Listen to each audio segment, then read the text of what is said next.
In Abuja now, the Senate has condemned in strong terms the abduction of 25 schoolgirls in Kebbi State and the killing of the vice principal of the school, describing the incident as another tragic reminder of Nigeria's worsening insecurity. The lawmakers are now calling for a full investigation into the funding, expenditure and outcomes of the Safe School program, an initiative designed to prevent these kinds of attack. Our TVC News National Assembly correspondent Tijesu Adeoye now reports. The shockwaves from the abduction of 25 schoolgirls in Kebbi State and the brutal killing of their vice principal echoed fiercely through the Senate chamber today, forcing lawmakers to confront yet another grim reminder of the nation's insecurity. The tragedy sparked a heated motion of national importance moved by Senator Abdullahi Yahya of Kebbi North, as the upper chamber grappled with the urgency of a crisis unfolding far beyond its walls. I feel deeply hurt. This kind of terrorization of our students, our children, must stop. That's why I call this a slap on the face of this nation. We cannot just allow this kind of situation to continue like that. It is going to negatively impact enrollment into school and confidence in government. At the heart of the debate was the Safe School program. The Senate questioned its implementation, demanding a comprehensive investigation into all funds released, how they were spent, and why the program has failed to yield visible security outcomes. We should be looking at time frames. It shouldn't be an endless war against the insurgents. What is wrong with the Safe School program?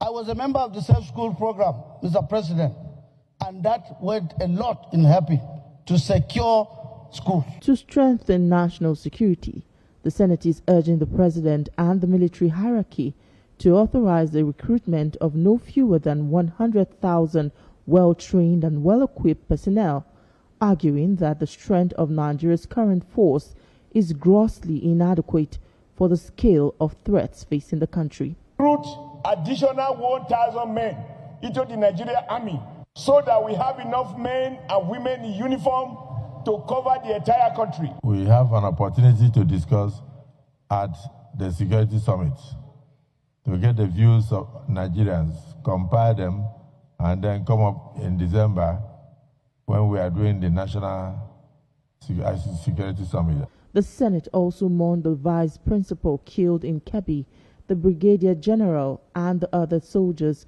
who lost their lives in Borno on the same day, observing a minute of silence in their honor. The soul of our fellow Nigerian vice principal of the school, who died in the cause of protecting the children, rest in perfect peace. Tijesu Adeoye, TVC News, Abuja. The Executive Director of Invictus Africa joins us now via Zoom, Buki Shoni Bare. Buki, thank you for joining us. It's nice to have you.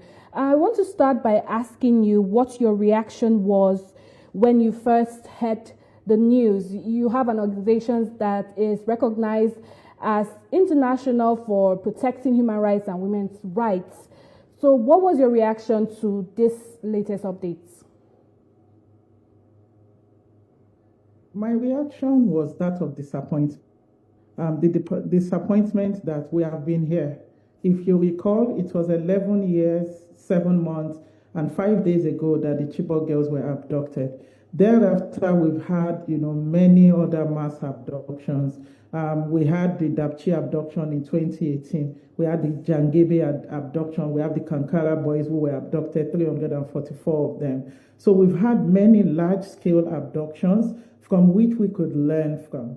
And because of that, because we are not learning as a nation, and by learning, I mean that first, the security and safety of schools, that not only prevents the abduction of children in that large number, but that when they happen, or when there is intel, that action is taken to avert that.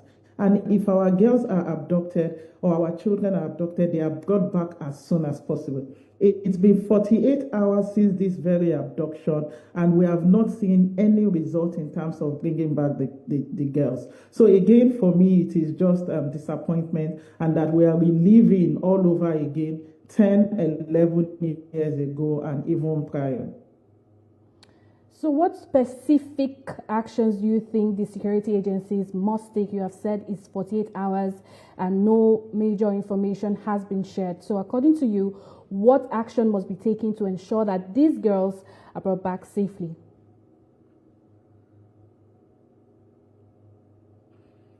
I mean, the first thing is for communication. The parents right now must not be left in limbo. They must know exactly what is going on. They are now agitating. They need information, not just like daily information, hour by hour information in terms of what is going on. But of course, that does not breach, security intelligence in a way that may jeopardize that situation. That is one. Two, Nigerians need to know exactly how the government is going to make sure that we don't have a repeat occurrence of what is going on in terms of the abduction of our school children and attack on education. Nigeria became signatory to the Safe School Declaration.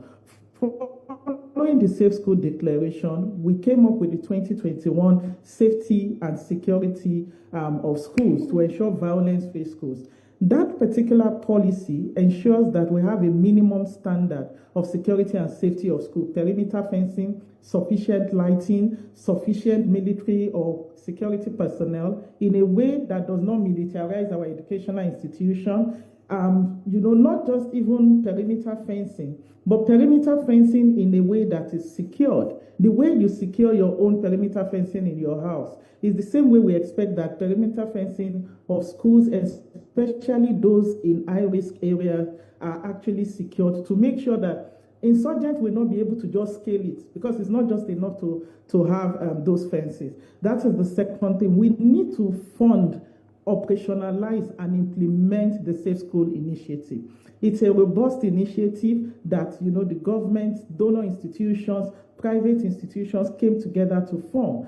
What it has become of that particular situation. But most importantly is that I hope the President Bola Ahmed Tinubu administration learn from the way the Chibok girls' abduction was managed and not repeat the same mistakes that happened there.